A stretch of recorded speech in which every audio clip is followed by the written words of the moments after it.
Alors bonjour, bienvenue dans ce vlog du CEPIAS Nouvelle-Aquitaine. Donc aujourd'hui, on va parler de masques barrières. Alors, les masques barrières, ce ne sont pas des masques chirurgicaux comme ceux-là qui sont en non-tissé, usage unique, utilisés par des professionnels de santé.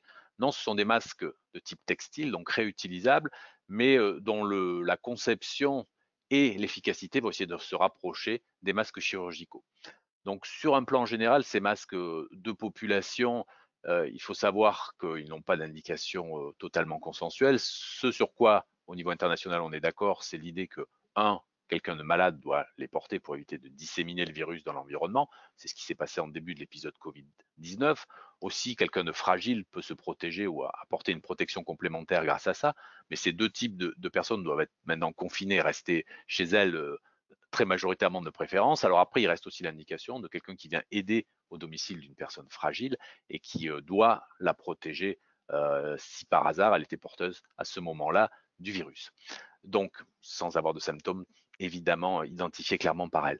Donc ça, c'est des indications consensuelles. Donc elles se rajoutent évidemment aux gestes barrières qui restent importants, la distanciation sociale, garder sa distance à plus d'1 mètre. Il y a aussi évidemment le fait d'atténuer la diffusion de sa toux ou de son éternuement en toussant comme ça dans le coude. Ça, c'est important. Et d'autres mesures comme l'hygiène des mains, évidemment, qui restent très importantes pour, si à un moment donné on a les mains contaminées, ne pas se porter les mains au visage avec du virus sur la bouche, sur le nez ou sur les yeux, qui peuvent être des portes d'entrée de l'infection. Donc le masque de population va s'intégrer, et il a une définition au niveau national, hein, dit à visée collective, dans la stratégie de prévention en complément de ce qui existe déjà. Il pourra avoir un apport dans les espaces très confinés où les particules en suspension contaminées pourraient rester un certain temps. Il vaut mieux éviter quand même ces endroits-là. Et dans les endroits où on va avoir du mal à garder la distanciation sociale des 1 mètre, au supermarché ou ailleurs. Alors actuellement, c'est encore possible de le faire, mais il faut penser aussi à la phase de déconfinement. On va se retrouver plus nombreux à l'extérieur avec toujours un risque qu'une nouvelle vague épidémique revienne. Et donc là, on aura peut-être des mesures plus spécifiques à appliquer. Il faut s'y préparer. Donc, dans certaines collectivités, déjà, on a imposé le port du masque à toutes les personnes qui sortent ou qui vont dans des lieux comme les supermarchés. Donc, les gens, soit on leur fournit des masques selon la filière officielle de ceux qui ont été qualifiés au niveau national, soit il y a la possibilité de les fabriquer. C'est les fameux masques DIY, do it yourself, donc qu'on va faire soi-même, mais on ne va pas les faire n'importe comment, on va les faire sur la base de la norme AFNOR qui a été publiée, donc la S76001, avec ses préceptes et ce que l'on connaît de l'efficacité d'un masque dit barrière. Et donc, c'est l'objet de ce vlog, de vous montrer et préciser ces éléments-là. Et Caroline va le faire en rappelant qu'un masque, ça peut être utile dans certaines circonstances, mais ça peut aussi être dangereux si on passe son temps à le manipuler, si on ne prend pas conscience que l'extérieur peut être contaminé et qu'après on peut se recontaminer. Donc, les atouts dans certaines circonstances qui seront à définir ou définis plus tard, en particulier lors de déconfinement peut-être, mais toujours de la prudence et le respect des gestes barrières. Allez Caroline, je te laisse la parole, c'est à toi de tout nous expliquer maintenant.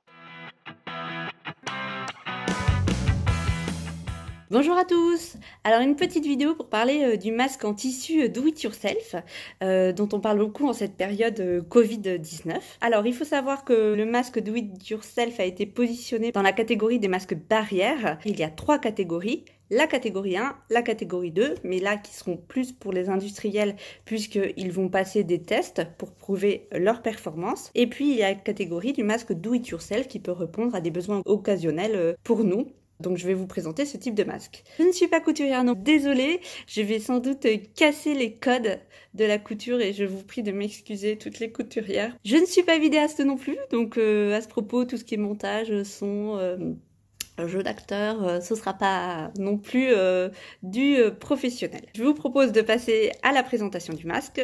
Alors le voici, ce petit masque do it yourself. Donc sur quoi je me suis basée, ça va apparaître à l'écran les références, principalement sur la norme qui est sortie il y a 10 jours pour les masques tissus. Qui donne un peu les grandes lignes droites de comment concevoir son masque. Norme AFNOR, sur aussi le blog d'une ingénieure textile, et évidemment sur moi-même en essayant d'avoir du bon sens. Comment il est fait ce masque? La première chose, c'est qu'il y a 3 couches de coton. La norme, elle nous dit qu'on peut utiliser du coton aux alentours de 150 grammes par mètre carré, donc ça correspond à du coton pas trop fin, mais pas trop épais non plus, parce que l'idée c'est de pas étouffer, mais en étant un petit peu efficace quand même. Donc si vous avez des draps un peu épais, ça passe tout à fait. Et donc j'ai superposé ces 3 couches de coton.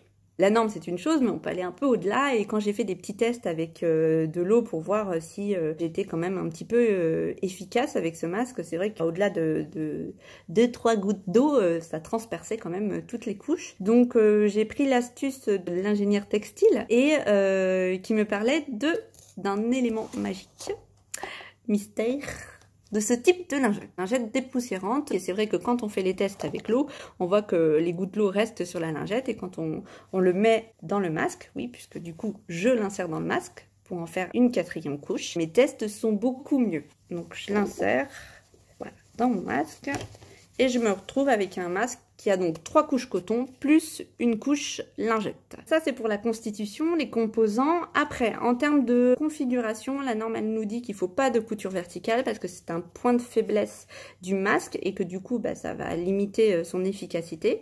Il faut des coutures plutôt sur le côté. Il faut aussi faire 2 plis. Alors, pourquoi 2 plis? Parce que ça permet d'une part de bien recouvrir le nez et le menton. Et également, les 2 plis, ici, vont permettre de limiter l'espace entre la joue et le masque. Et dernière chose, les élastiques. Et là, je pense qu'on voit que j'étais à court d'élastiques. Autrement, j'aurais bien mis des élastiques dans ma couture, etc. J'ai mis 2 élastiques pour maintenir mon masque sur ma tête. Je crois que j'ai fini avec la présentation du masque. Bien sûr qu'il y a d'autres méthodes, qu'il y aura d'autres matériaux qui seront proposés. Moi, c'est qu'une idée parmi d'autres. Allez, on va passer à comment on le fabrique.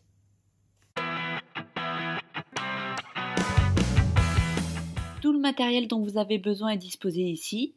On a 4 pièces de tissu, une pièce de 24 cm par 22 cm, une de 19 cm par 17 cm, deux de 19 cm par 11 cm, 2 élastiques d'environ 34 cm chacun, des lingettes dépoussiérantes dans lesquelles j'ai découpé des petits rectangles de 10 cm par 14 cm environ, une machine à coudre, des ciseaux, des épingles, du fil et un fer à repasser.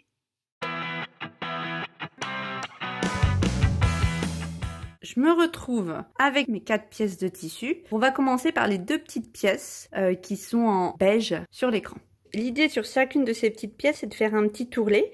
Donc on va rabattre sur le grand côté d'1 cm, puis re-rabattre d'1 cm et on va venir coudre. Je vais en prendre une et je vais vous montrer. Donc je fais un retour d'1 cm, puis un deuxième retour d'1 cm. J'épingle. Et je fais pareil avec la deuxième. Voilà, j'ai mes 2 pièces épinglées. Maintenant, je vais aller repasser les plis. Et après, je vais pouvoir coudre pour obtenir un bel ourlet.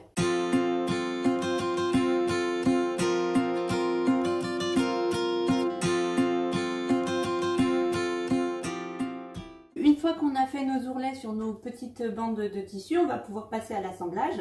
Donc j'ai ma couche extérieure qui est la plus grande, en l'occurrence bleue ici. Je vais venir positionner ma couche du milieu au milieu justement de la pièce extérieure, longueur sur longueur, largeur sur largeur. Et je vais positionner ma dernière couche qui pourra s'ouvrir, donc la couche intérieure, sur la couche du milieu. Voilà, là j'ai mon assemblage. Et après, donc je centre bien par rapport à la couche extérieure, et une fois que j'ai cet assemblage, je vais épingler tout autour en rabattant de 1 cm et encore 1 cm pour avoir un ourlet tout le long.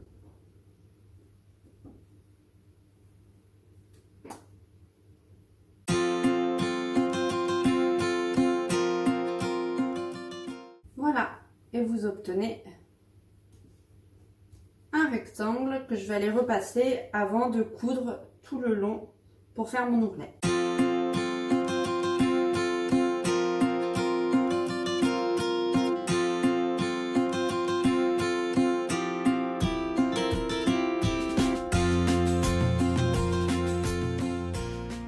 Une fois les bords cousus, vous obtenez votre petit rectangle, donc la face extérieure ici et la face intérieure avec la possibilité donc du coup d'insérer votre lingette à l'intérieur. On a fait la base, maintenant il faut faire les plis. Moi ce que je fais, c'est que je plie mon tissu en 2. Voilà. Après je le replie en 4 et je vais bien le passer au fer. Une fois que je l'ai repassé au fer, j'ai 3 plis qui apparaissent. Par contre, je vais aller le faire du côté de la face intérieure. Donc ce que je vais faire, c'est que le premier pli, hop, je le plie dans ce sens et je le ramène sur le pli du milieu. Et l'autre pli, aussi vers le plus haut, je le ramène vers celui du milieu. Ce qui fait que là, j'arrive à fermer le pli et j'épingle. Voilà, j'ai épinglé. Donc sur la face extérieure, ça fait ça. Sur la face intérieure, vous voyez, les deux plis se touchent. Et donc je vais venir coudre ici pour lier mes plis et ici sur les côtés.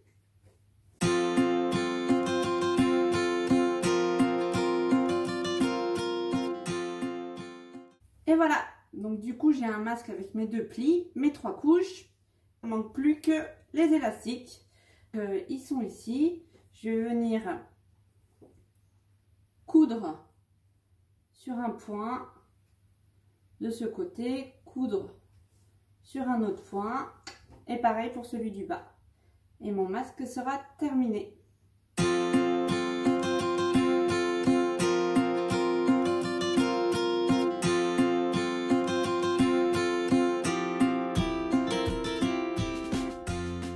Et voilà, du coup on a notre masque coton en triple couche avec nos 2 plis et la possibilité d'insérer une petite lingette via l'ouverture ici. Donc je vais le faire en direct. Je vais mettre ma petite lingette. Donc l'idée c'est de bien l'étaler pour qu'elle soit bien à plat, qu'il n'y ait pas de plis et qu'elle prenne tout l'espace qu'on lui a laissé. Et je rabats la doublure pour ne pas être en contact avec ma lingette. Et voilà, si j'ouvre, on la voit. Et je rabats.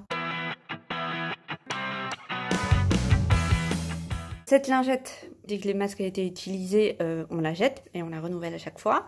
En termes de modalité d'entretien, c'est mini 30 minutes à 60 degrés. Il y a un séchage rapide. En termes de nombre de cycles, forcément, je pense que ça n'aura qu'un temps, notamment les élastiques. Après, il y en a certains qui font les lanières en tissu, donc c'est possible aussi. J'ai vu aussi que certains mettaient des petites fils de fer pour bien recouvrir le nez dans la doublure là, pour bien adapter au nez. Moi, j'en avais pas, donc je l'ai pas fait, mais tout est possible. Juste en termes de modalité d'utilisation, une fois qu'il est sale, ben, on le met dans un contenant spécifique pour après le mettre à la machine.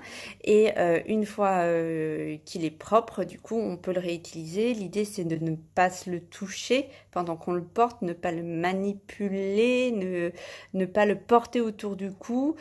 Si on le touche, on fait bien sûr une hygiène des mains. Et dès qu'il est mouillé ou souillé, on en change. Je vais vous faire une démonstration, je vais le mettre pour voir ce que ça donne quand même. Donc je le déplie, je passe mes lanières. Voilà, donc j'englobe bien le nez, bien le menton comme je vous ai dit tout à l'heure. Je remonte mon élastique.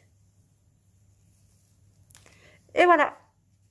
Donc vous avez un masque qui couvre le nez, le menton, et là il n'y a pas d'espace. Donc application pratique du masque barrière pour faire ses courses hebdomadaires.